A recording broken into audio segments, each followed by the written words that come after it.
Hi అండి, welcome back to our channel. ఈ వీడియోలో సింపుల్గా పన్నీర్ కర్రీ ఎలా చేయాలో చూద్దామా. ఈ కర్రీ చేయటానికి 3 పెద్ద ఆనియన్స్, ఒక పెద్ద టొమాటో తీసుకొని కొంచెం పెద్ద ముక్కలుగా కట్ చేసుకోవాలి. అలాగే కొంచెం కాజు, కొంచెం దాల్చిన చెక్క, 3 యాలకులు, కొన్ని లవంగాలు తీసుకోవాలండి. తర్వాత ఇప్పుడు స్టవ్ ఆన్ చేసుకొని బాండీ పెట్టి అందులో 2 టేబుల్ స్పూన్స్ ఆయిల్ వేసుకోవాలి. ఇలా ఆయిల్ హీట్ ఎక్కిన తర్వాత ఇందులో యాలకులు, చెక్క, మొగ్గ వేసి వేయించుకోవాలండి. ఇవి కొంచెం వేగిన తర్వాత ముందుగా మనం కట్ చేసి పెట్టుకున్న ఆనియన్స్ వేసి వేయించుకోవాలండి. ఈ కర్రీలో ఎక్కువ మసాలాలు వాడటం లేదండి, చాలా సింపుల్గా ఉంటుంది, టేస్ట్ కూడా బాగుంటుందండి. ఇలా ఆనియన్స్ కొంచెం మగ్గిన తర్వాత ఇందులో కొంచెం పసుపు వేసి మరో 2 మినిట్స్ పాటు మగ్గించుకోవాలండి. ఇలా మగ్గిన తర్వాత ఇందులో మనము కట్ చేసి పెట్టుకున్న టొమాటోస్, కాజు వేసి వేయించుకోవాలి. టొమాటోస్ బాగా కుక్ అవ్వాల్సిన అవసరం లేదండి, కొంచెం మగ్గితే సరిపోతుంది.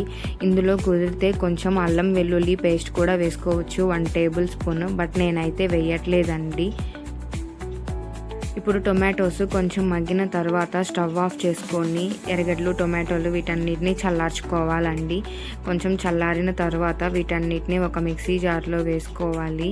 అలాగే ఒక 2 టేబుల్ స్పూన్స్ పెరుగు వేసుకొని బాగా మెత్తని పేస్ట్ లాగా మిక్సీ పట్టాలండి. నెక్స్ట్ ఇందాక టొమాటోస్, ఆనియన్స్ వేయించుకున్న బాండీలోనే మరో 1 టేబుల్ స్పూన్ ఆయిల్ వేసుకొని ఈ పేస్ట్ని అందులో వేసి వేయించుకోవాలండి. కొంచెం వేగిన తర్వాత ఇందులో తగినంత కారం వేసి బాగా కలుపుకోవాలి.